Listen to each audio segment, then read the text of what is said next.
up arrive in the canyon. That's where I long to be with my three good companions. Just my rifle, pony and me. Bonjour à toutes et à tous, ou bonsoir, ça va dépendre de l'heure à laquelle vous allez découvrir cette nouvelle émission placée sous le signe d'une filmographie que personnellement j'ai eu du mal au départ à être très sensible, et c'est grâce à des livres comme celui-ci ou à celui de Julien Abadi sur Speed Racer qui était venu pour en parler.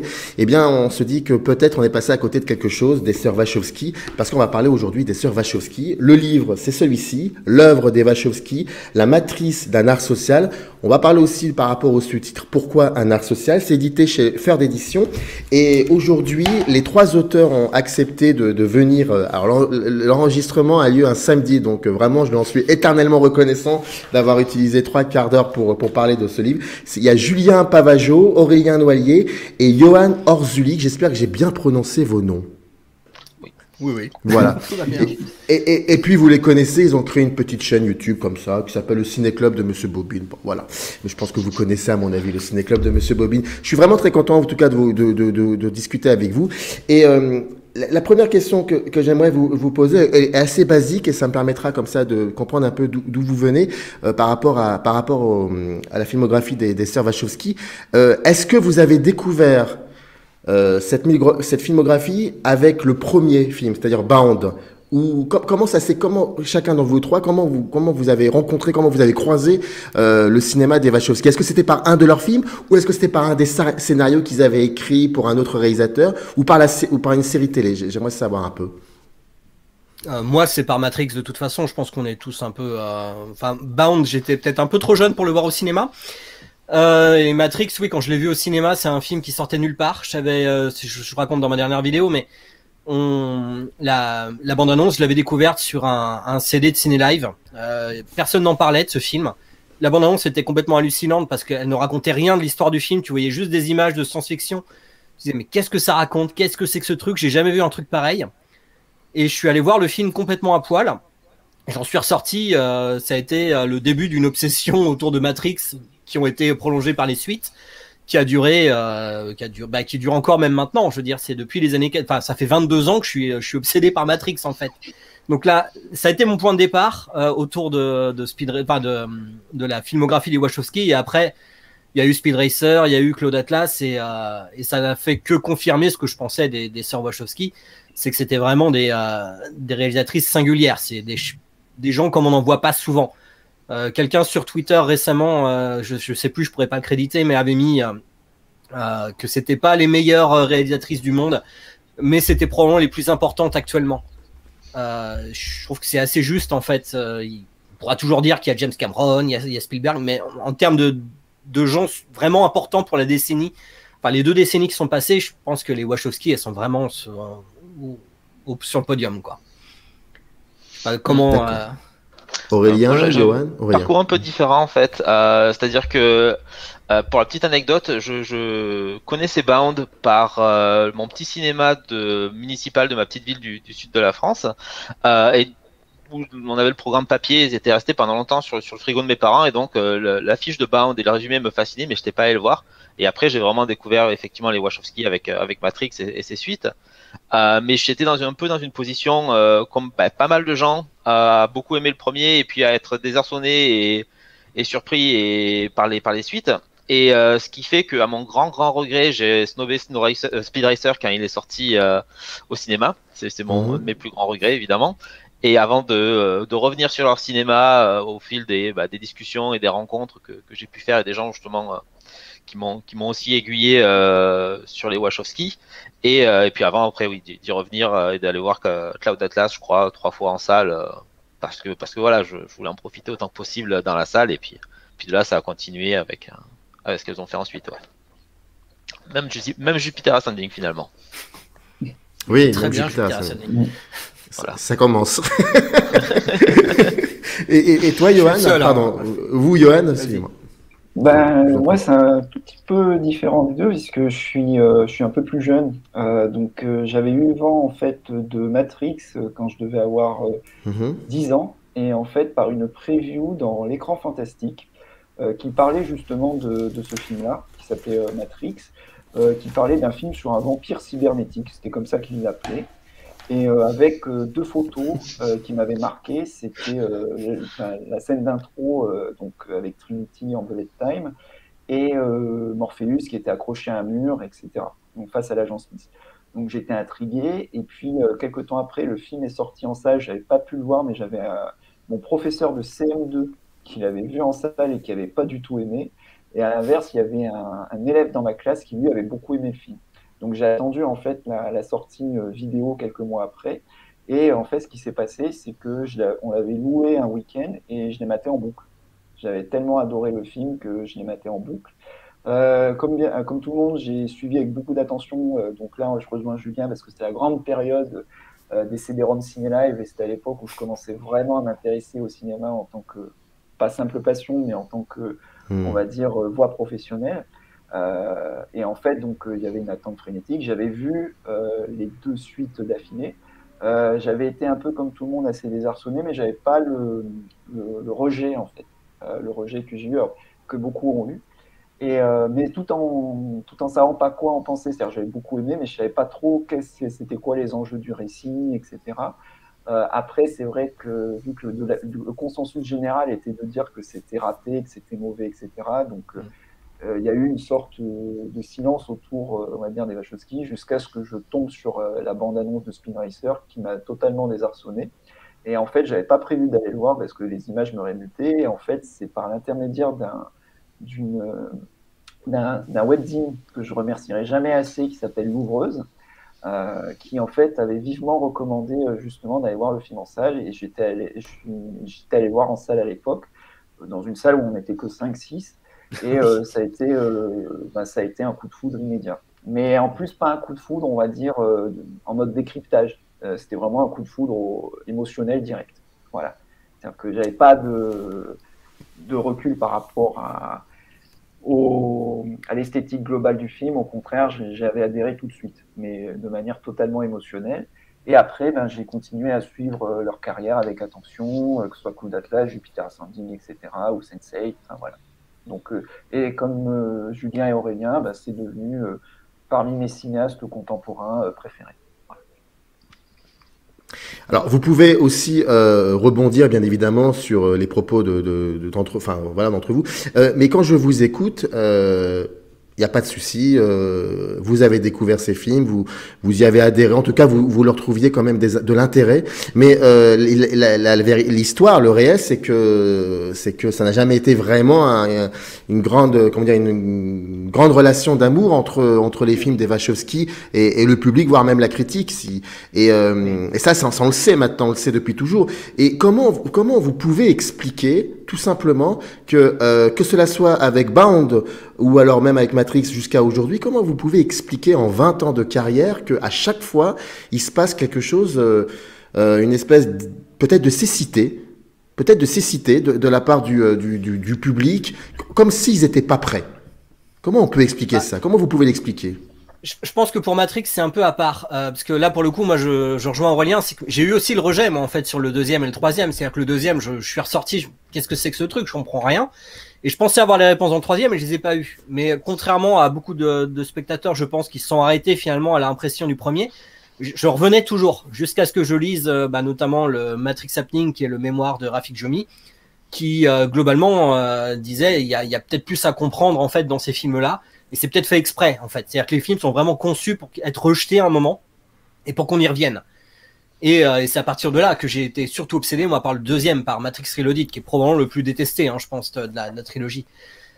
Concernant après Bound a été plutôt bien reçu. Il avait eu une bonne critique, mais c'est parce que c'était un petit film pour le coup, très dans les années 90. Et même s'il contenait déjà en germe toute la note d'intention du cinéma des Wachowski, il y a vraiment tout. Et ça passait dans le côté thriller érotique, semi-érotique des années 90. Et ça pouvait être mis dans cette case-là. C'est-à-dire que tous leurs films pouvaient plus ou moins être mis dans leur case, dans les cases. Ce qui est compliqué, je pense, pour un travail de critique ou d'éditorialiste et après, par extension, de spectateur, c'est de faire le lien entre tous ces films-là. Ils sont passés d'un thriller des années 90 à un film de science-fiction qui s'inscrivait lui aussi parfaitement dans les années 90, à un film pour enfants. Donc là, on passe à la trilogie Matrix et on arrive sur Speed Racer, où là, c'est vraiment un film pour gamins complètement coloré. Là, la plupart des critiques ont complètement lâché. Et après, ils font un film, le film indépendant le plus cher de l'histoire du cinéma, avec un montage financier absolument dingue, qui s'appelle Cloud Atlas, qui est une espèce d'histoire éclatée. Et si on n'a pas le temps de faire le lien, c'est la plupart des journalistes aussi ciné. Il y a une presse institutionnalisée sur laquelle nous, on a souvent craché. Mais en fait, la vérité, c'est qu'ils ont souvent, actuellement, surtout, ils n'ont pas le temps en fait de faire ce travail-là. Ils vont voir le film, ils rédigent leur papier à la suite du film, et ils ont pas le temps de faire le lien, de reclasser un film dans la filmographie de leurs auteurs, surtout quand il y a quasiment pas de documentation actuelle. C'est facile de replacer un film de Kubrick dans la filmographie de Kubrick. C'est plus difficile quand les Wachowski n'ont quasiment pas de travaux. Il y a pas de travaux. Il y avait pas de travaux sur les Wachowski à cette époque-là, il y avait que dalle. Là, c'est assez récent finalement. On n'est pas les premiers, nous, il y a eu d'autres livres qui sont sortis, mais à part 2-3 mémoires à droite à gauche, il n'y avait pas grand-chose vraiment sur l'œuvre des Wachowski dans leur intégralité. Ça commence à venir, mais ça vient toujours avec 20 ans finalement de recul. Et on n'aurait certainement jamais pu écrire ça il y a 20 ans à la sortie de Matrix, on n'aurait jamais pu anticiper ça. Donc imagine à la sortie de Speed Racer, quand tu te prends ce film-là où tu dis mais d'où est-ce que ça sort? Forcément, je peux comprendre à la limite qu'une partie de la critique soit vraiment passée à côté. Mais après, bon, il y a les réflexes institutionnalisés. C'est-à-dire que Télérama avait fait un papier mais absolument dégueulasse sur le film. Non, c'était pas Télérama. C'était Les Inrocks, peut-être bien sur... comment il s'appelait? C'était Bayon, je crois, qui avait fait un truc en... Libération. Libération, ouais. Je dis un film pédophile, machin. Enfin, les mecs, c'était complètement partis en sucette.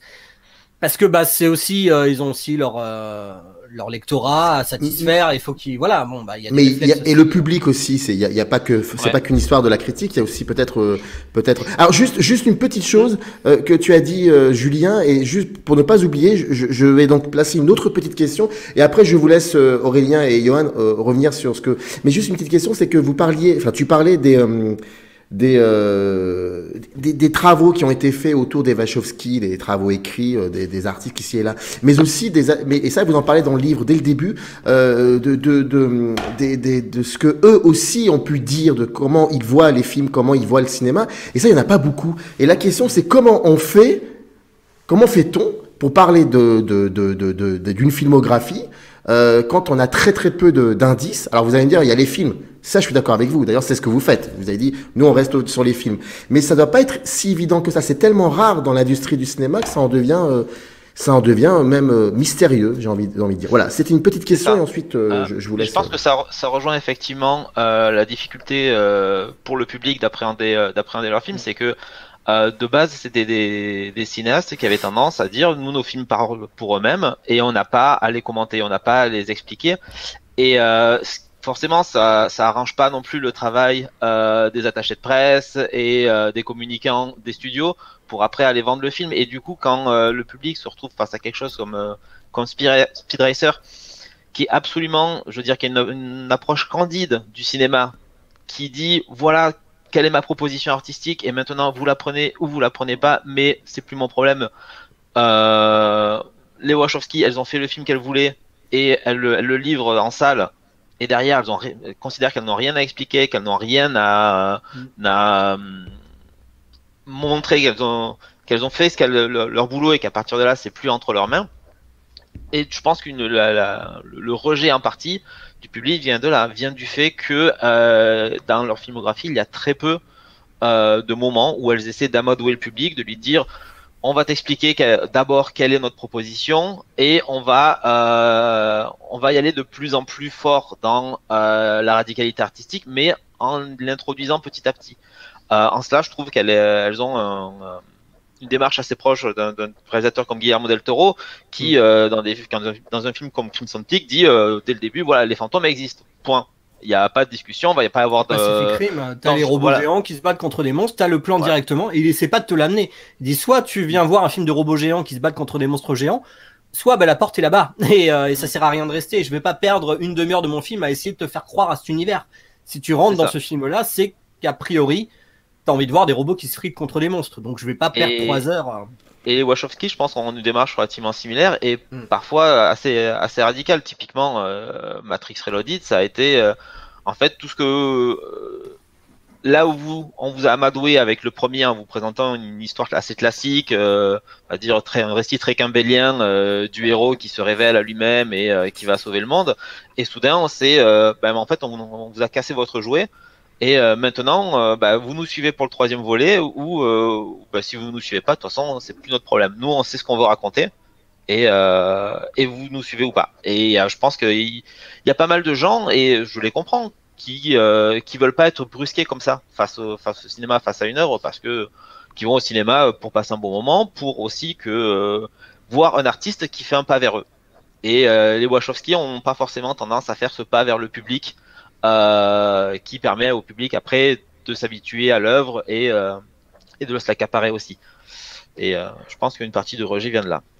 Mais C'est ça a aussi- aussi fait leur singularité. Hein. Vas-y, Johan, excuse-moi. Non, vas-y. Je voulais dire. Je disais, c'est aussi finalement par cette démarche-là qui a été assez vite radicalisée, enfin, assez vite comment perçu comme tel. C'est-à-dire que dès Speed Racer, moi, je savais plus ou moins que le film allait, enfin, tout le monde, je pense, savait que le film allait se bider. Moi, j'ai vu 3 fois en salle et à chaque fois, j'en ressortais avec le final m'explosait littéralement la cervelle. C'est probablement un film que j'ai vu une dizaine de fois, enfin, même avec mes enfants qui me le réclament assez régulièrement.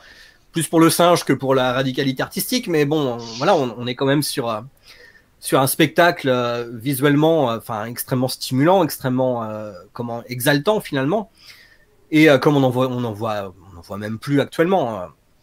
Et cette proposition là, c'était déjà quelque chose qui était présenté comme radical. Effectivement, on était dans des salles avec 5 ou 6 personnes, mais 5 ou 6 personnes qui savaient plus ou moins ce qu'ils allaient voir. Et à partir de là, elles auraient pu faire n'importe quoi. Enfin, elles ont fait Claude Atlas, par exemple. Moi, Claude Atlas, je savais pas d'où ça sortait non plus.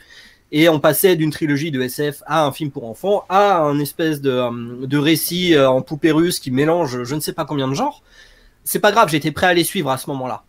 Et ça a permis quand même d'avoir un public extrêmement fidèle, mais malgré tout aussi assez limité. C'est que ça fait partie des gens qui ont un cinéma assez hermétique, mais malgré tout aussi assez ouvert vers le public pour peu qu'on veuille faire l'expérience. Et moi, je rencontre beaucoup de gens qui ont été pas forcément des cinéphiles, pas forcément des gens qui, comme tu disais Aurélien, vont juste voir un film comme ça, et qui sont quand même aussi encore maintenant un peu obsédés par Matrix et par les suites, et qui disent de manière assez candide, j'ai rien compris. Je dis mais c'est plus ou moins normal. Moi non plus, j'avais rien compris en sortant en salle, et même maintenant, ma compréhension finalement, elle est dépendante de ma propre lecture, mais elle sera jamais la même d'un spectateur à l'autre, et ça fait partie du jeu. Et c'est ce côté un peu film presque interactif qui fascine encore aujourd'hui et qui fait que l'attente d'un 4e volet et même de sa bande-annonce qui est à peu près aussi cryptique que celle qu'on avait découvert du film de 99, ça fait partie du jeu. C'est-à-dire que les gens savent qu'ils vont aller voir un film, ils savent qu'ils vont peut-être pas tout comprendre, ils savent qu'il va falloir essayer de gratter et que c'est devenu un jeu. Et d'ailleurs, c'est rigolo parce qu'il y a plein de réalisateurs qui sont arrivés derrière, les Nolan, Villeneuve aussi dans une moindre mesure, qui ont essayé finalement de capitaliser là-dessus, de faire des films qui vont être un petit peu plus labyrinthiques.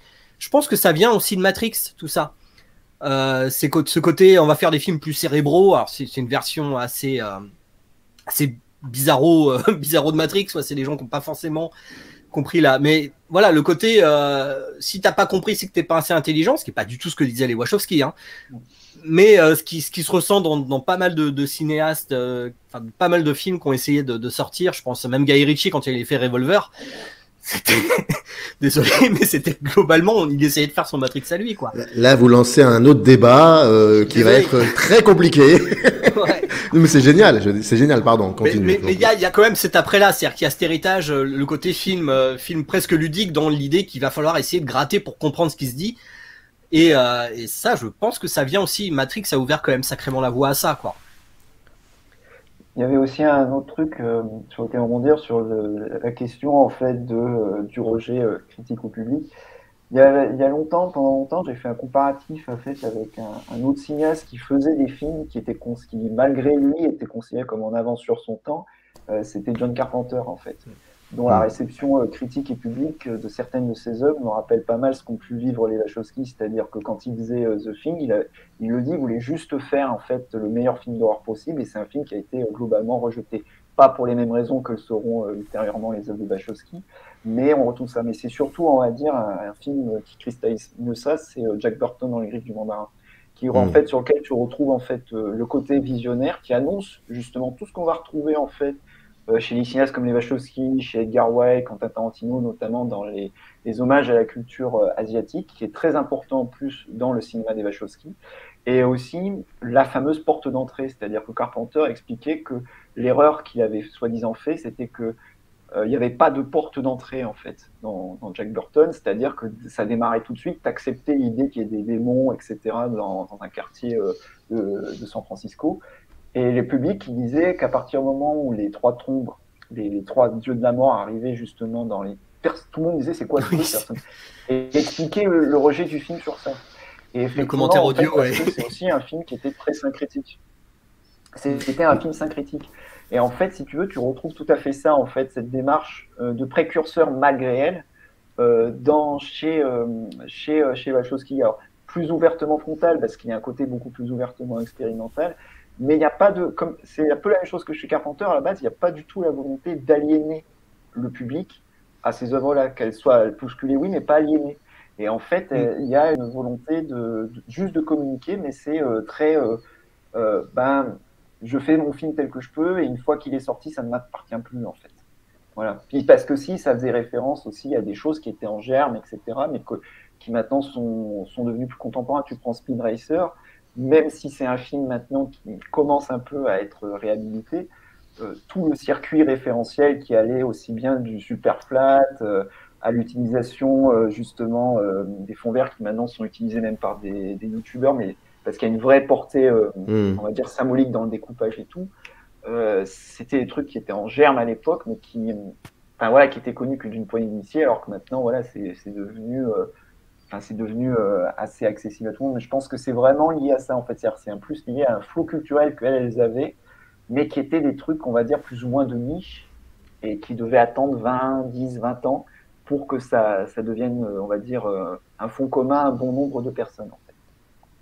Mais est-ce que les Wachowski ont annoncé dans chacun de leurs films une nouvelle façon de cohabiter avec l'image? Et c'est ce qui a fait peut-être aussi que c'était complètement déstabilisant, que cela soit pour la critique, pour le public, de se retrouver peut-être même devant une espèce de miroir un peu déformant. Matrix, ça annonce un peu ce qu'on vit actuellement. Et ça, c'est avec 20 ans d'avance. Est-ce que ce nouveau rapport à l'image, cette cohabitation avec l'image, se fait aussi, comme tu le dis très justement, Johan, l'envie de ne pas mettre de porte d'entrée. Est-ce que tout cela, finalement, ce sont des gestes extrêmement politiques, sans le discours ambiant qu'on peut voir dans certains films? Et est-ce que ça fait aussi... Parce que vous dites, dès le début, page 9, vous écrivez « Les Wachowski n'ont eu de cesse de s'inscrire en porte-à-faux avec leur époque ». Oui. Alors... Oui, non, oui, elles s'inscrivent en porte-à-faux, mais toujours de manière assez détournée, enfin du moins jusque dans les années 90. Parce qu'après, effectivement, quand on arrive, là par exemple, à partir de Speed Racer, on arrive en 2000, c'était 2003, je crois. Speed Racer, c'est 2008. 2008. Bon, on arrive 2007, quand même sur des, voilà, les blockbusters, etc. Elles font un espèce de film pour enfants, alors que les films pour enfants sont plutôt circonscrits au cinéma d'animation. Quand elles arrivent avec Cloud Atlas, on est en pleine Marvel Exploitation, enfin du moins c'est elles font le film indépendant le plus cher de l'histoire du ciné. C'est un blockbuster indépendant, c'est presque le seul blockbuster vraiment indépendant qui existait en fait. Quand on passe cette période-là et reviennent avec Jupiter Ascending, qui était censé être une trilogie à la base, donc une grosse saga de SF, au moment où justement tous les producteurs stars qui étaient capables de soutenir ce genre de projet-là disparaissaient. Donc des projets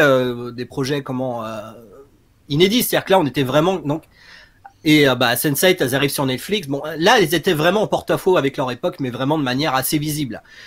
Quand elles font Bound, elles le sont de manière plus détournée, parce que comme je le disais, c'est un genre qui était à fond dans les années 90, le thriller érotique. Sauf que la première chose qu'on leur a dit en la production, c'est alors c'est bien votre scénario, mais vous remplacez les deux nanas et Corky vous la remplacez par un mec. Et là elles ont dit non. Donc il y avait déjà une singularité, mais qui était un petit peu détournée. C'est-à-dire qu'on avait toujours le côté thriller érotique, mais mine de rien, elle voulait montrer une relation amoureuse lesbienne au cinéma de manière extrêmement réaliste et documentée. D'ailleurs, la scène de sexe a été chorégraphiée avec quelqu'un qui était spécialement embauché pour ça. Donc il y avait une volonté de réalisme. Matrix, c'est pareil, c'est que Matrix, c'est vraiment un film qui va synthétiser toutes les vraiment tout le zeitgeist des années 90. C'est qu'on a vraiment tout dedans. La peur de la fin du monde, c'est vraiment un film des années 90, comme on en avait des dizaines à l'époque. Donc, mais qui prend vraiment toutes les thématiques. Donc, le cyberpunk, la peur de la fin du monde, on avait vraiment tout. Sauf qu'elles utilisent ça pour, derrière, tendre un piège aux spectateurs et leur dire non, en fait, vous n'avez pas compris, il n'y a pas une armée de rebelles qui vont zigouiller les sociétés privées. Non, le film va vers autre chose. Donc c'est pareil, le film est sorti dans une époque où vraiment c'est vraiment l'élixir des années 90 quoi. On a pris les années 90, on a tout pressé, donc ils pouvaient vraiment que marcher en fait quasiment. Mais derrière, elles en ont fait un piège. Et elles l'ont exposé dans les suites. Et là, les suites, par contre, étaient radicalement... nous rappelaient que le premier film était un projet qui était en porte-à-faux. Alors qu'on pensait à l'époque que c'était un truc qui était vraiment pile-poil dans l'air du temps. Donc c'est compliqué. Elles ont toujours un pas d'avance. Je pense que jusqu'à Matrix, elles étaient pile-poil dans leur époque. Et après, elles ont fait un pas encore plus en avant dans l'avenir. Notamment avec Speed Racer, qui pour le coup, le film serait sorti aujourd'hui, par exemple. Je pense qu'il n'aurait pas du tout le même destin. Et encore, c'est une proposition tellement radicale que je suis même pas sûr qu'il fasse un succès en 2010 ou 2020. Mais je trouve que la question de comment elles ont quelque part théorisé le fait de vivre avec l'image est vachement intéressante, et notamment à partir de Matrix Reloaded et surtout Révolution. Pour moi, il y a une scène dans Révolution qui m'explose toujours la cervelle dès que j'y pense. C'est lorsque Trinity et Neo vont vers la cité des machines et sont attaqués par toute une armée de sentinelles. Et donc, il y a un moment où une sentinelle fonce vers le vaisseau. Et soudain, l'image, en fait, passe en mode, on va dire, matrice, donc avec les espèces d'images dorées où les personnages sont représentés par des trames. Et là, on voit la trame de la sentinelle passer à travers Neo, exploser comme si Neo absorbait la sentinelle. Et cette image m'interroge toujours beaucoup parce qu'effectivement, elle n'a pas de sens en fait dans la représentation réaliste du monde de Matrix. On ne peut pas imaginer. Qu'est-ce qu'a vu Trinity? C'est ça, qu'est-ce qu'a vu Trinity? Et en fait, pour moi, il y a une déclaration d'intention à ce niveau-là de dire, en fait, lâchons prise sur la représentation réaliste du cinéma. Le cinéma offre tellement d'autres possibilités et ouvrons-nous à des représentations plus abstraites, plus conceptuelles, et apprenons à vivre avec le fait que les images qui nous entourent sont un produit conceptuel, sont des constructions. Et à partir de là, on va ouvrir un nouveau monde pour nous en tant qu'artistes sur ce qu'il est possible de faire avec ces images, mais aussi en tant que personne qui évoluant dans un monde d'images, pour prendre conscience que toutes ces images sont des constructions et de les prendre avec un grain de sel et de pas se laisser happer par ça. Et en tant qu'artiste, je pense que c'est effectivement quelque chose qu'elles vont développer avec Speed Racer, où dès le début, dès l'intro, elles présentent leur monde comme un truc complètement artificiel et elles préviennent le public à ce niveau-là en disant c'est du pur artifice et à partir de là, on va pouvoir faire tout ce qu'on veut en termes de montage, en termes de mise en scène, en termes de mouvement de caméra. Il n'y a plus aucune règle de réalisme. La caméra ne représente pas un œil de quelqu'un, ça représente tout ce qu'on veut. Et elles vont continuer à faire ça aussi dans Cloud Atlas, où il y a des séquences, des points de montage qui semblent impliquer que il y a une relation entre une action à une époque et une conséquence qui se trouve à une autre époque, dans un autre lieu, sans que l'histoire, sans qu'elle ne fasse sens d'un point de vue purement narratif. Tout en restant fluide, ouais. Voilà. En fait, Et en mélangeant les genres aussi. En tant qu'au point de montage. Et en gros, c'est une façon de dire, c'est notre cinéma, c'est de toute façon une fiction cinématographique. Et si à un moment on a envie qu'elle fasse sens d'une façon purement cinématographique et pas on va dire pas intradiégétique, on a le droit de le faire parce que de toute façon, on est dans cette démarche de manipulation de l'image qui est de toute façon pur artifice. En fait, c'est parce que je pense qu'il y a une logique qui est plus émotionnel au final. C'est-à-dire qu'on a beau parler de réalisatrices qui conçoivent leurs films comme des projets concept, hein, il y a tout, en fait, ce qui domine, c'est toujours la candeur et une logique émotionnelle. Justement, c'est un peu l'antithèse de on va dire, ce que très bien dit Aurélien, de la narration cartésienne, quelque part, en fait. Et c'est quelque chose qu'on va beaucoup retrouver sur montage, mais je pense qu'il est aussi dû, en fait, à l'espèce de patchwork d'influence ou de genre qu'elles ont convoqué à droite et à gauche, sans hiérarchie, justement, en fait. Tu prends Claude Atlas, tu as aussi bien du film d'espionnage à la Les Hommes du Président qu'une satire à la Vol au-dessus d'un nid de coucou, de la SF cyberpunk, un peu de la SF aussi à la façon La Planète des Singes, etc. Enfin, et c'est ouvertement, c'est-à-dire que tu vois les références, mais il y a toujours le petit aspect personnel qui est justement cette logique émotionnelle. Et tout se mélange en plus dans une seule séquence. La logique du monde.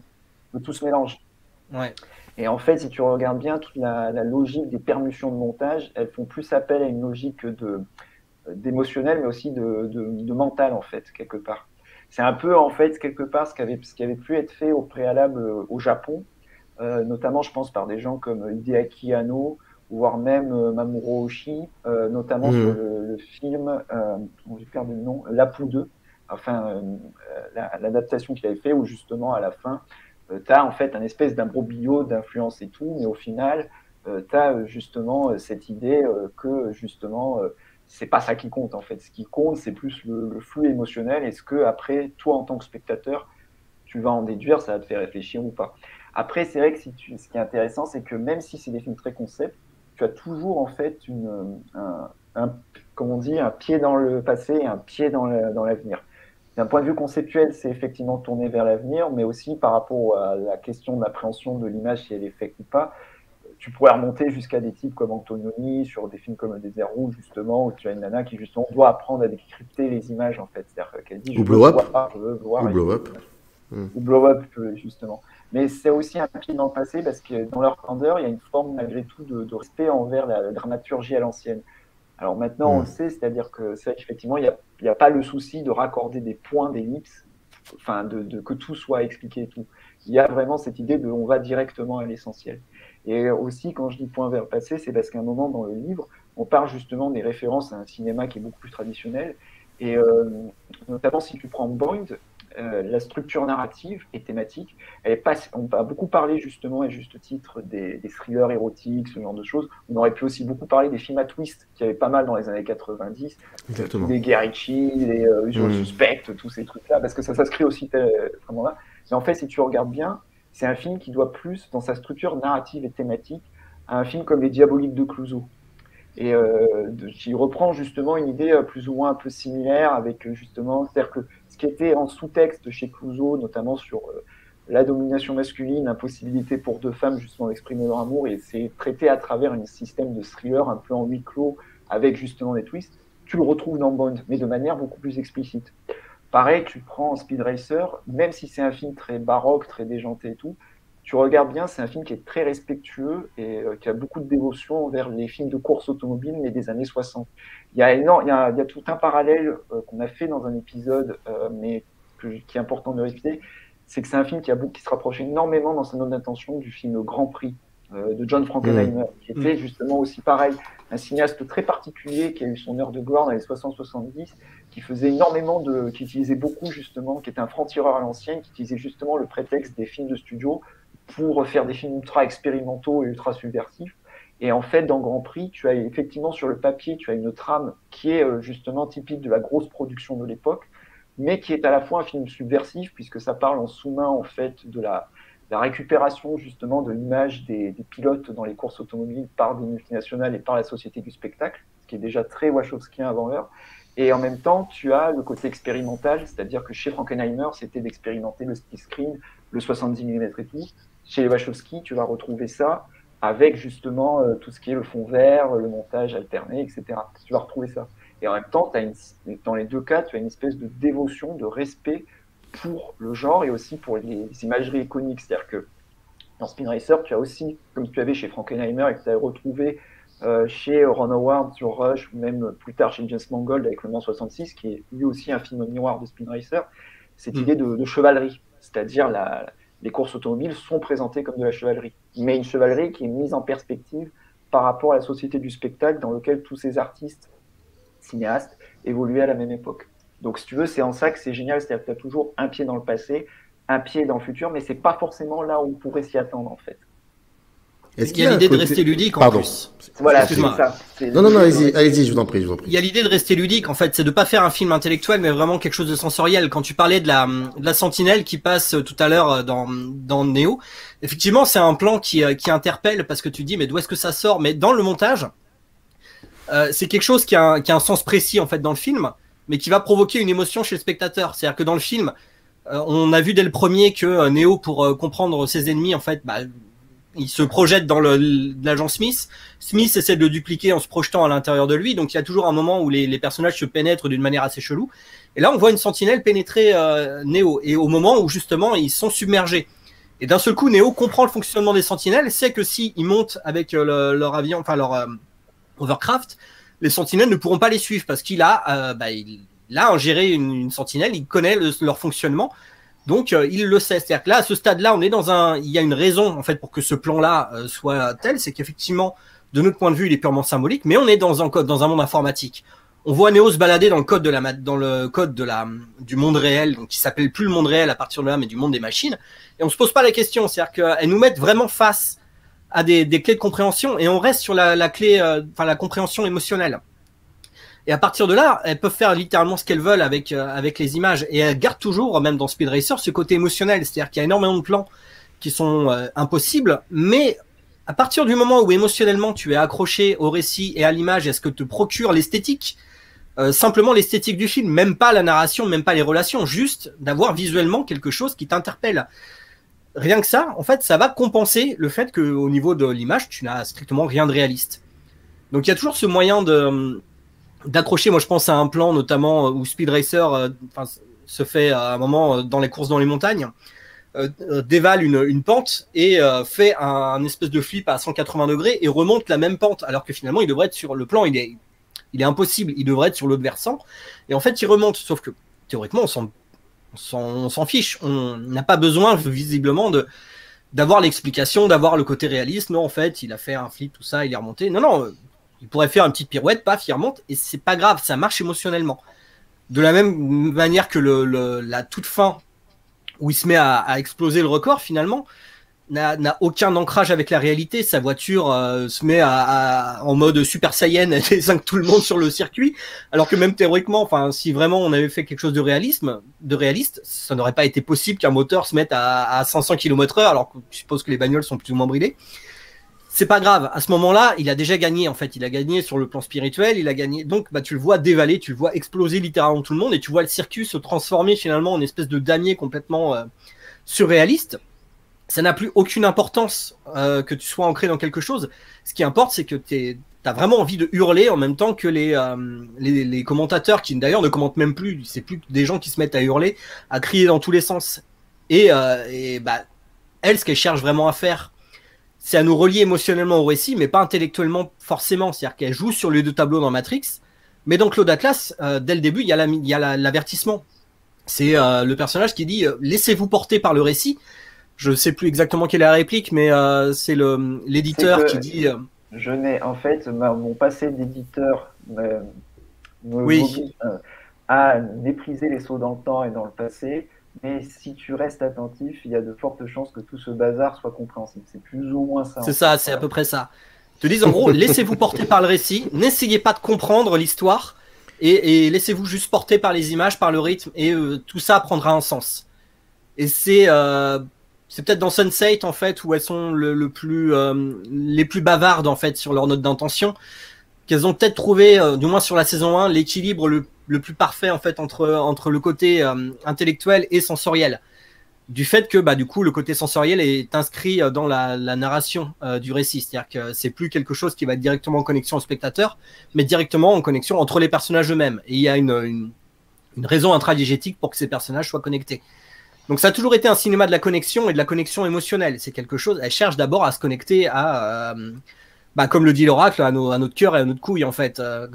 Elle le dit dans Matrix, mais être l'élu, c'est comme être amoureux, on le sait, du cœur aux couilles, pas de la cervelle. C'est-à-dire que si Matrix est un piège, il faut effectivement qu'on passe par une lecture émotionnelle pour pouvoir après revenir vers une lecture plus intellectuelle. Mais le plus important reste quand même la lecture émotionnelle, puisque c'est par là qu'on est entré dans le film. Et donc... Pardon.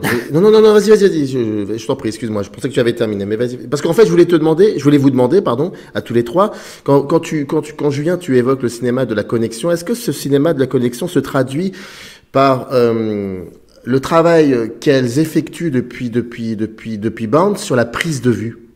Ça veut dire que, en fait, j'ai l'impression que, pour reprendre une phrase un peu ludique d'Agnès Varda, c'est un pléonasme, phrase ludique d'Agnès Varda, qui disait « tel est pris qui croyait prendre ». Et en fait, cette prise de vue finit par devenir finalement une prise de vie.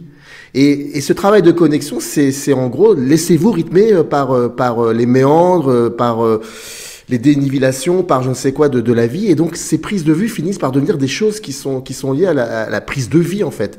Et c'est peut-être cela qui fait qu'on est complètement... il y a notamment un jeu assez ludique, encore une fois, avec les clichés, par exemple. Ça, on en parle dans le bouquin, mais ouais. Notamment dans Bound, ça commence par une séquence extrêmement, qui pourrait être dans un téléfilm érotique du samedi soir. Enfin, pour ceux qui étaient qui connaissaient dans les années 90 sur M6. Mais c'est ça, c'est qu'en fait, vous avez Violette Corky qui est en train de réparer le conduit dévié de Violette avec le tuyau et un gros ralenti sur la flotte, etc. Donc on est vraiment dans quelque chose presque grossier en termes de symbolique phallique, alors que c'est de nana déjà. Donc et un jeu de séduction qui est quand même assez grossier, où Violette joue vraiment l'ingénue, et Corky a l'air d'être de savoir ce qui se trame, en fait. Elle se dit, oui, elle essaie de me séduire, mais je vois bien où ça va. Et il y a un moment où elle va avoir, on va voir son symbole sur le bras qui est un labris, et Violette, qu'on pensait quelqu'un d'un peu, une jolie plante un peu décérébrée, en fait, connaît ces codes-là. C'est-à-dire qu'elle connaît ce monde-là, et elle surprend Corky en lui disant, mais c'est un labris que tu as sur le bras, et Corky est désarçonné. Et joue beaucoup à ce rapport avec les spectateurs. C'est-à-dire qu'on va se croire en terrain connu, donc dans une image qu'on connaît. Moi, je pense, dans Matrix, tu vas voir la séquence de l'interrogatoire, par exemple, qui est quelque chose d'archi connu qu'on a dans, je sais pas, un film de policier sur deux. Donc, Neo qui est interrogé par l'agent Smith et qui ne se laisse pas impressionner, comme il dit, je me laisse pas, votre numéro de Gestapo, vous pouvez le mettre là où je pense. Et il fait un fuck, il dit, vous pouvez m'envoyer mon avocat. Donc, lui aussi pense être dans un terrain connu. Il pense être sur quelque chose, malgré le fait qu'on ne sait pas d'où viennent les agents. On pense qu'il représente un certain type d'autorité, quelque chose qu'on connaît. Et à partir de ce moment-là, le film bascule d'un seul coup, sans prévenir, dans le body horror. La bouche de Neo se met à se coller. On lui enfonce un machin dans le nombril, ce qui est un truc assez horrible, assez sensoriel encore une fois. Et sans prévenir, il se réveille dans son lit et tu dis, mais qu'est-ce qui s'est passé? Et tout leur cinéma, c'est ça, c'est qu'on te balance quelque chose de plus ou moins connu. Et après, par l'image, on va te dégager assez violemment de ce point que tu pensais être... quelque chose que tu connaissais, pour te balancer dans un inconnu. Et elle joue énormément avec ça, mais de manière ludique. C'est que c'est toujours un jeu avec le spectateur. C'est jamais pour se moquer, c'est jamais pour... Il y a toujours un côté naïf. C'est un jeu en fait, hein. Un peu naïf aussi, mais même dans Reloaded, elles le font de manière... Dans Reloaded, c'est un petit peu plus violent pour le coup, parce qu'on voit Neo... c'est raccord avec le premier film, on le voyait s'envoler, on se disait ça y est, il est omnipotent, maintenant il a des super pouvoirs, il peut botter le cul des agents. Ce qui fait au début de Matrix Reloaded, on le voit maîtriser 4 ou 5 agents avec une aisance presque insolente. Après, on le voit s'envoler. Après des mises à jour, en plus c'est que c'est censé être des agents plus puissants, et il les explose super facilement. On le voit s'envoler au summum de sa puissance dans une imagerie. D'ailleurs, on le dit, il est en train de jouer à Superman. Donc c'est clairement, il est invincible à ce moment-là. On sait qu'il est invincible. Donc on le voit dans le ciel avec une super musique techno, tout ça. Et il atterrit sur l'immeuble anciennement de là où habitait l'oracle. Et tu te rends compte qu'il est complètement perdu, qu'il ne sait pas quoi faire. Et que tu pensais qu'il était omnipotent. Et en fait, il n'a la prise sur rien, sur aucun événement. Et le film, tout le long, te montre qu'en fait, il est complètement dépassé par tout ce qui se passe, à un point que même les personnages ont un rapport assez ludique et presque vidéoludique pour le coup à ce qui se passe quand ils sortent de chez le mérovingien. il y a un dialogue que je trouve très amusant, c'est Trinity qui dit peut-être qu'on n'a pas fait quelque chose, et c'est Neo qui dit il y a un truc qu'on a mal fait, ou peut-être qu'on n'a pas fait quelque chose. Et Morpheus leur dit non, tout ce qu'on a fait était fait tel quel et on ne pouvait pas le faire autrement. Et c'est quelque chose qu'on ressent quand on joue à un RPG et que à un moment on rentre dans une pièce, on fait 15 fois le même truc, on se dit il y a un truc que j'ai pas fait, il y a un objet que je suis pas allé chercher, ou il y a une personne à qui j'ai pas parlé.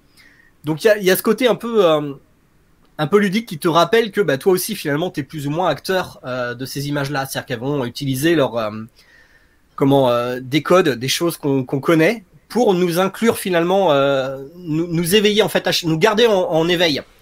Le jeu sur le cliché sert aussi à ça, il sert à nous garder en éveil. Elle nous endort un petit moment et paf, elles nous font ressortir de cette torpeur par le body horror dans Matrix ou dans Bound, en nous montrant que le personnage de Violette n'est pas celle qu'on croyait. Ce qui va être un jeu entre les deux personnages d'ailleurs, jusqu'au moment où elles vont être sur un pied d'égalité. Et toujours essayer de nous garder en éveil, voilà, que ce soit émotionnellement ou intellectuellement finalement. Ouais. Par ce que tu disais, par le jeu d'image. Je trouve ça super intéressant, la façon dont il y a cette ambivalence entre la figure on va dire du surhomme ou du héros super puissant, que ce soit Neo, que ce soit Speed, que ce soit même les différents Sense8 qui ont un pouvoir en plus par rapport à l'humanité, et comment les Wachowski, à chaque fois qu'elles mettent en scène des personnages comme ça, les ramènent à des problématiques très humaines finalement, comme une façon de dire au public, vous aimeriez vous identifier à ces héros qui ont des pouvoirs extraordinaires et qui ne sont plus soumis aux soucis très humains que vous connaissez dans la vie de tous les jours. Mais en fait, ils peuvent être tout aussi perdus que vous. Ils peuvent être soumis aux mêmes émotions contradictoires que vous. Et donc, en fait, plutôt que d'essayer de chercher dans le cinéma un pur échappatoire et une espèce de volonté de puissance qui est finalement très illusoire, parce que lorsqu'on s'identifie à Neo à la fin du premier Matrix, comme beaucoup de gens qui ont découvert le film en salle, personnellement j'étais au lycée, tu sors de Matrix, t'as envie d'être Neo, t'as envie d'être surpuissant et de pouvoir tout casser, et puis d'un coup tu découvres que dans le deuxième elles te disent littéralement mais en fait, c'est pas comme ça que ça va se passer mon grand, tu seras jamais Neo, mais parce que de toute façon Neo aussi il a des problèmes, et Neo aussi il est pas si puissant que ça, et je pense qu'effectivement, quand tu parlais en fait de prise de vie, c'est qu'il y a ce paradoxe dans leur cinéma qui est à la fois très artificiel dans son imagerie et dans la façon dont elles conçoivent le cinéma, mais qui a une part émotionnelle pour le coup très très réaliste et vraiment très en prise avec, on va dire, le public large. Et c'est pour ça que c'est un peu une aparté qu'on fait dans le livre. Mais sur Sense8, donc bon, on sait que la fin a été rushée en un film parce que au lieu des 5 saisons qui étaient prévues, on en a finalement eu que 2. Mais personnellement, je peux toujours pas m'empêcher de me dire que pour moi, le final de Sense8, c'était que le Psycellium, donc le champ qui relie tous les Sense8, allait s'ouvrir tôt ou tard à l'ensemble de l'humanité. Parce que c'était purement la logique wachowskienne et la logique du récit de dire première saison c'est 8 individus connectés, deuxième saison on peut connecter différents clusters entre eux, et au fil des saisons ça allait être tous les Sense8, et puis après au final ouvrir tout à l'ensemble de l'humanité, surtout quand t'as un méchant comme Whisper qui justement veut contrôler le pouvoir des Sense8 et veut les assujettir à sa volonté. Pour moi, voilà, la conclusion logique du récit, s'il doit y avoir une happy end, c'est qu'à un moment, on est dans une espèce de réseau mental complètement décentralisé, où tout le monde est connecté et tout le monde est sur un pied d'égalité. Et je pense que ça, c'est vraiment le projet wachowskien par excellence, d'avoir cette interconnexion égalitaire des individus. Le réseau horizontal, de toute façon, c'est ce sur lequel se terminent tous leurs films. Même Speed Racer, finalement, d'une manière assez naïve, mais où le monde n'est plus gouverné finalement par un système hiérarchique. C'est-à-dire que dans Speed Racer, les courses sont plus ou moins contrôlées. Une fois que Speed fait exploser ce monde, d'une manière assez abstraite aussi, parce que c'est Aurélien qui en parlait dans le bouquin, mais c'est un de tes chapitres, mais à la fin, le méchant va en prison, tu sais pas pourquoi, mais c'est pas grave, les gentils ont gagné, les méchants ont perdu, et le monde de la course finalement est régénéré et redevient finalement un sport où tout le monde a sa chance, où tout le monde peut concourir, où il n'est plus dirigé par quelques anthropophages, parce que les méchants chez les Wachowskiens, c'est le summum du capitalisme en fait, c'est l'espèce de dans Speed Racer, ça va être le patron d'entreprise qui veut ingérer le plus d'entreprises possible. Donc c'est tous le cannibalisme est toujours au cœur des enjeux. Que ce soit même dans Matrix, ce sont des machines qui vampirisent littéralement des humains. Ou Smith. Ou Smith. Hein Smith ou qui Smith finit même, par, voilà, qui à la dans fin les finit suites. par absorber les pouvoirs de tous les personnes dans la matrice. Mais tu as toujours cette idée finalement d'un système vertical face auquel il va falloir opposer un système horizontal. Dans Bound, c'est la mafia qui va se nourrir donc les personnes. Corky appartient à la mafia au début. Violette, les deux personnages principaux appartiennent à la mafia. Donc elles ne sont pas maîtresses de leur propre. Du vampirisme, t'en as c'est littéralement dit dans Jupiter Ascending. Dans Cloud Atlas, c'est pareil. Whisper veut comment utiliser les autres Sense8 à son propre compte. Donc Dans Sense8, ouais, dans Sense8. Dans Sense8, oui, pardon. Ouais. Cloud Atlas, t'as littéralement aussi du cannibalisme, mais même là pour le coup avec le monde. Le personnage de Hugh Grant. Hugh Grant dans le personnage futuriste, qui est toujours un cannibale, lui, en fait, quelle que soit son incarnation. C'est-à-dire que c'est toujours quelqu'un qui profite finalement des autres et qui les absorbe d'une certaine manière, quoi. Donc, on a toujours cette espèce d'ambivalence entre la finalité qui est d'avoir un monde où tout le monde peut se connecter avec n'importe qui sur un principe d'égalité, et donc un réseau qui peut s'étendre de manière horizontale face à un monde où quelques-uns profitent en fait de ceux qui sont en dessous. Leur but, c'est de faire exploser ce système-là. C'est pourquoi effectivement Sense8, je vois aussi mal comment ça aurait pu se terminer autrement que par l'ouverture finalement du Sacelium, c'est-à-dire d'une évolution de l'humanité à tout le genre humain.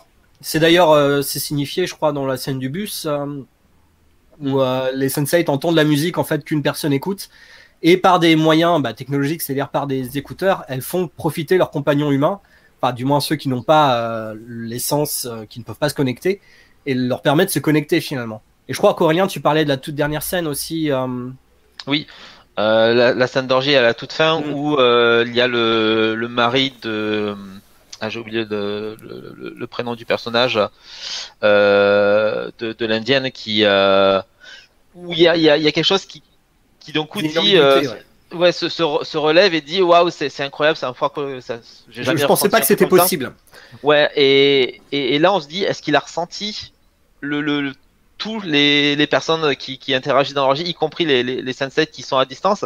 Voilà, il y a une espèce d'ambiguïté qui laisse suggérer que peut-être ce qu'il ressent, c'est pas juste le fait d'être dans un plan 3 avec sa femme et l'amant de sa femme, quoi. Il y a aussi ça, en fait, sur ce rapport de connexion. Il y a aussi, c'est le parfait exemple du fond rejoint la forme, en fait. Parce que c'est vrai qu'effectivement, dès leur premier film Bound, en termes de mise en scène pure, oui, il y avait déjà l'idée de rapprocher les personnes en faisant fi des lois physiques de la caméra, parce qu'effectivement, l'un des points les plus emblématiques du film, c'est la caméra qui fait qui traverse les murs qui traverse les murs pour rejoindre les deux personnages qui sont séparés justement par une barrière. Et en fait, au fur et à mesure dans la filmographie, tu sens qu'il va y avoir justement cette volonté d'associer cette problématique à des problématiques de vraie mise en scène. Jusqu'à Speed Racer, quand même. Jusqu'à Speed Racer. Speed Racer, c'est vraiment le summum dans leur filmographie, je pense, à ce niveau-là.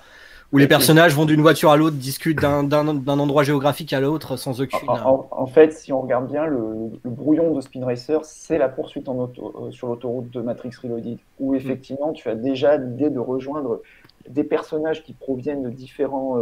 qui véhiculent en eux différentes archétypes issus de mythologies diverses et variées, c'est-à-dire que Morpheus, il est littéralement présenté comme un samouraï de Shambhala durant cette poursuite. Tu as des fantômes, tu as les agents effectivement qui représentent Cyberpunk.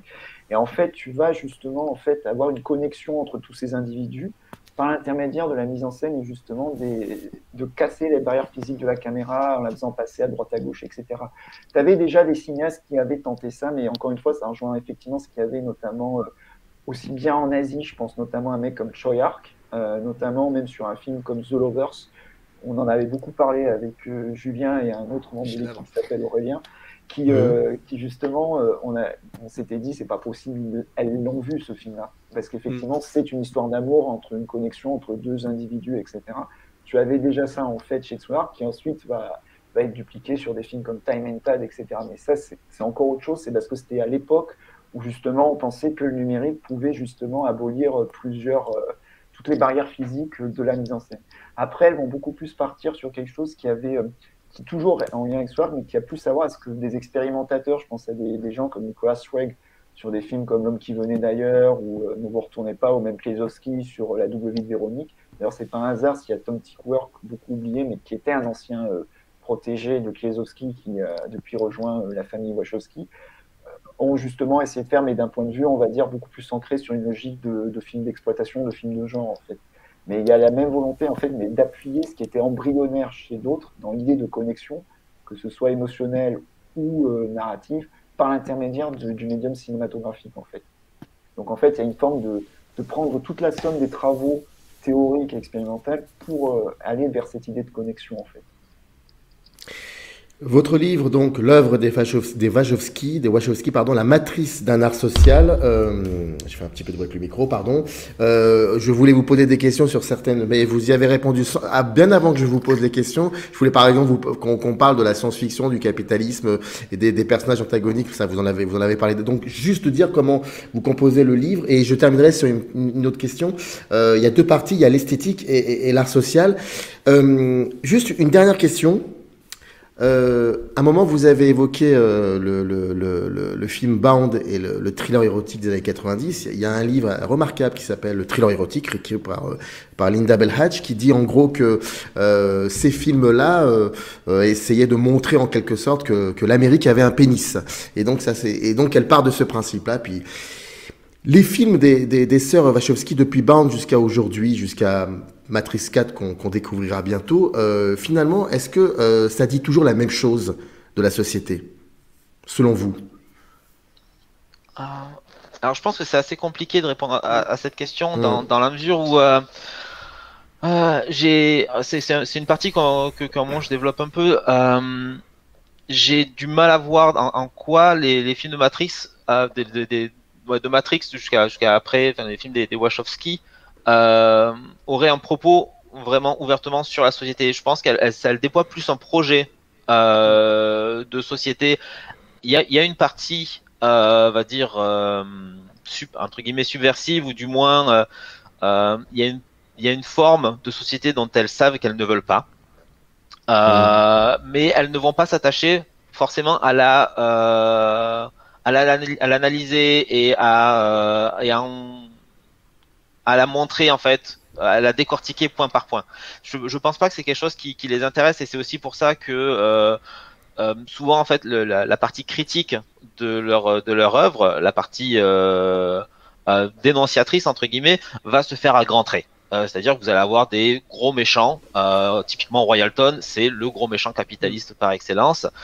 Comme le disait Julien, le personnage de Hugh Grant dans Cloud Atlas est un personnage de cannibale, est un grand méchant qui n'aura aucune incarnation. Sont des émanations d'un système en plus, qui sont pas en eux-mêmes, voilà.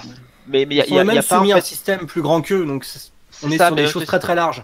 Même ce système-là n'est pas forcément décortiqué. On va pas avoir une analyse du capitalisme chez les Wachowski. Elles vont plutôt être dans une démarche, en fait, d'essayer de proposer ou du moins de montrer une alternative. Et c'est en cela que je pense que c'est aussi probablement des cinéastes assez rares, parce que pour reprendre un peu les propos de Ursula, l'autrice de science-fiction Ursula K. Le Guin, qui était vraiment de dire souvent la science-fiction a tendance, notamment dans le cyberpunk, à dénoncer les dérives potentielles ou existantes du capitalisme. Mais le but de la science-fiction devrait aussi être de proposer des alternatives et en fait de montrer aussi, pas forcément des utopies, mais au moins des mondes où on arrive à s'échapper de cette logique, parce que ça peut être utile de la décortiquer d'un point de vue théorique pour savoir éventuellement quelles sont les modalités d'action possibles, mais à un moment il faut aussi imaginer d'autres choses, parce que sinon on reste enfermé dans cette logique de tout va mal et qu'est-ce qu'on peut faire. Et l'idée d'avoir comme ça un but, de dire des alternatives sont possibles et voilà vers quoi on doit aller, et bien sûr ça commence par les imaginer, et je pense que c'est vraiment la démarche centrale des Wachowski.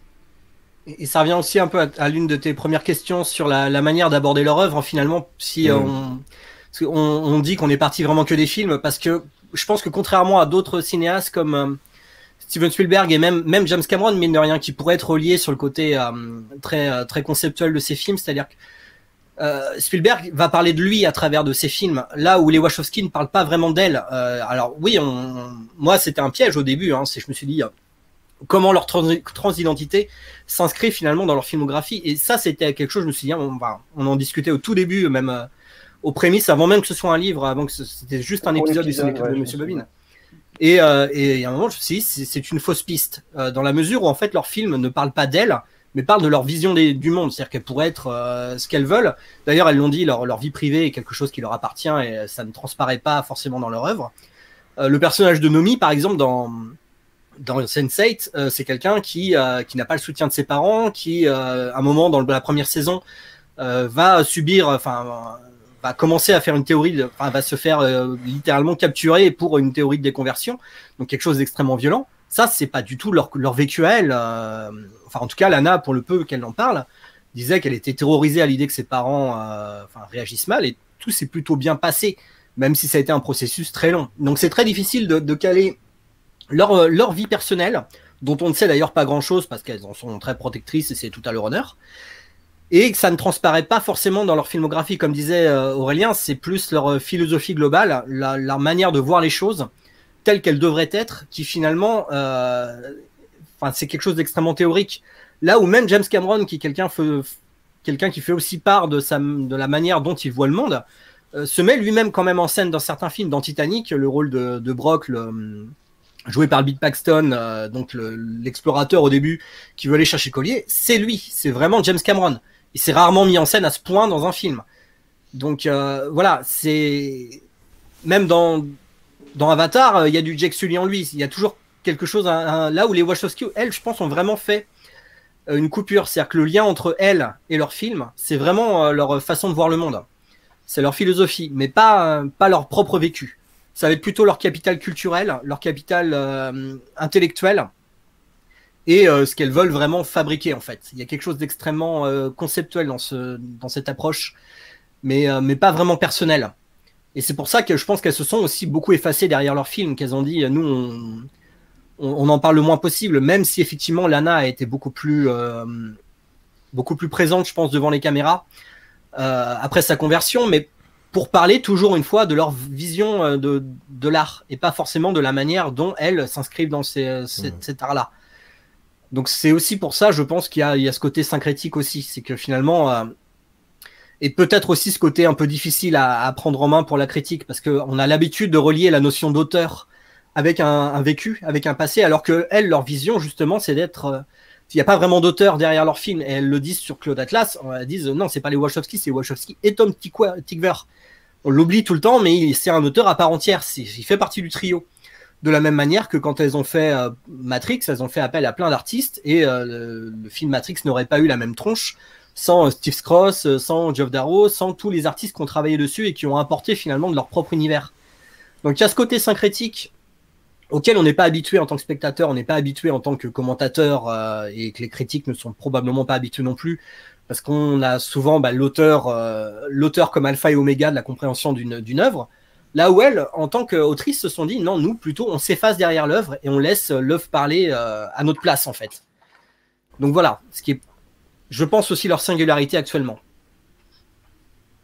Et juste pour finir, effectivement, ça venait aussi de là le sous-titre du livre, La matrice de l'honneur social, c'est dans cette volonté de mettre en œuvre, on va dire, un peu leur monde idéal dans leur façon de faire des films, avec ce qu'on a appelé la famille Wachowski, c'est-à-dire un ensemble de collaborateurs et de collaboratrices avec qui elles vont travailler très régulièrement et qu'elles vont retrouver de film en film, et avec qui elles vont avoir une espèce de fidélité, et pour avoir cet aspect relativement égalitaire, autant que peut l'être l'industrie du cinéma hollywoodien, où quand même les cinéastes et les metteurs en scène ont, on va dire, un rôle assez primordial, mais on sent cette volonté chez elles de retrouver une forme d'égalitarisme, et par je pense l'esthétique que aussi, d'ailleurs.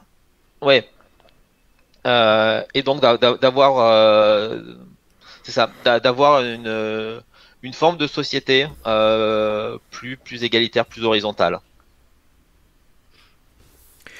L'œuvre des Wachowski, la matrice d'un art social, c'est édité chez Ferd d'édition. Dans le descriptif de cette vidéo, vous avez le lien pour vous procurer le livre. Vous avez aussi le lien qui renvoie à cette chaîne importante, le Ciné-Club de Monsieur Bobine, qui est une espèce de laboratoire comme ça de son et d'image vraiment intéressant. Je vous invite à y aller. Merci beaucoup Aurélien, Johan et Julien. On devait faire 30 minutes, on a fait 1h05. C'est génial. On t'avait prévenu. Hein. Mais moi, j'aurais pu continuer, mais bon, c'est un peu compliqué. Mais en tout cas, c'était vraiment passionnant et je vous remercie énormément. Allez, et on n'a pas tout dit en plus sur le livre parce qu'il y a encore pas mal de choses à dire du livre, donc c'est pour ça que je vous invite à vous le procurer. Ensuite, quand même, une dernière question. L'attente de Matrix 4, quand même, elle est comment, plus ou moins, comment on dit, comment on pourrait dire, à fond quand même. Ouais. Oui. Bah ouais, en bien ou en mal, en fait, j'ai juste envie de savoir, voilà. Il y a tellement de choses, il y a tellement de choses qui peuvent à la fois aller bien, aller mal.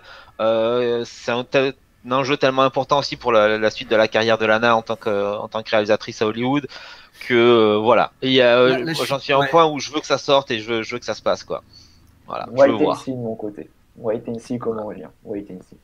Je pense pas que ce soit un enjeu énorme pour Lana. Je pense que au contraire, ça ressemble quand même pas mal à un Baroud d'honneur. C'est vraiment le dernier film qu'elle va faire. Et il y a quelque part parce qu'elle avait mis fin à sa carrière avec en même temps que Lily, hein, et elle avait eu des déclarations. Même si Lily avait été très elle avait dit qu'elle voulait pas retourner sur Matrix, que c'était fini, qu'elle en avait marre de la science-fiction. En partie à cause de l'héritage qui leur a complètement échappé sur Matrix et sur la manière dont c'était récupéré politiquement. Et quelque chose qui les a, je pense, profondément chamboulés. Je pense que ce Matrix 4 va être même comme tu dis, on ne sait pas quelle forme ça va être, mais je pense que ça va être extrêmement bourrin en fait sur ces questions-là. Ça va vraiment rappeler qui elles sont et ça risque d'être beaucoup plus proche de Sense8 que de Matrix. Et encore une fois, de toute façon, en bien ou en mal, c'est un film qui va nous botter les fesses de manière dont on ne sait pas encore. Je pense que Lana n'a rien à carrer de la suite de sa filmographie. Je pense que ce film-là, elle le réalise comme si c'était le dernier. Comme ce qu'elles ont toujours fait, plus ou moins, en fait. Chaque film, t'as l'impression qu'elle le réalise comme si c'était le dernier. Sauf peut-être Matrix Reloaded, puisqu'elle tournait Révolution en même temps, mais il y a quand même quelque chose, voilà. Non, mon propos, c'est pas de dire qu'elle allait forcément mettre de l'eau dans son vin, mais disons que en termes, on va dire purement d'économie hollywoodienne, si le film se plante, il y a effectivement de grandes chances que ce soit un dernier. Si c'est un énorme carton, il y a aussi de grandes chances que derrière les studios viennent la voir en disant Didi, tu veux pas nous faire d'autres choses et qu'elle soit en meilleure position pour négocier. Je pense que ce sera plus intéressant de savoir ce qui va se passer si le film est un carton que si c'était un flop. Oui. Parce que je pense qu'elle prévoit plus ou moins que ce soit un flop, à mon avis. Enfin, encore une fois, je spécule complètement, mais je pense que dans sa tête, tous les films qu'elles ont sortis se sont tous plantés hein, après Matrix Révolution. Speed Racer, c'est un four. Cloud Atlas, c'est un four aussi. Jupiter Ascending, ça a été à tel point que la trilogie ne s'est pas faite d'ailleurs. Et je pense que vraiment ce film-là a l'air d'être abordé comme on fait le dernier Baroud d'honneur. Vous voulez un Matrix, on va vous le faire. Et il y a quelque chose derrière que j'attends vraiment de ça en fait. J'attends beaucoup le côté vous voulez vraiment qu'on vous fasse un 4e Matrix? Très bien, mais on va le faire à la sauce Wachowski. Bon moi c'est ce que j'attends, pareil en bien ou en mal. Mais au vu de la bande-annonce, je suis quand même assez confiant quand même. En tout cas. Dans le fait que le film risque de me surprendre, même si j'ai quand même pas mal d'attentes assez démesurées dessus. Comme le premier Matrix. Hein. Comme disait Johan, wait and see. Voilà, wait and see. Merci beaucoup à tous les trois et à très vite. Merci à toi. Merci à toi. Générique. Up arrive in the canyon, that's where I long to be, with my 3 good companions. Just my rifle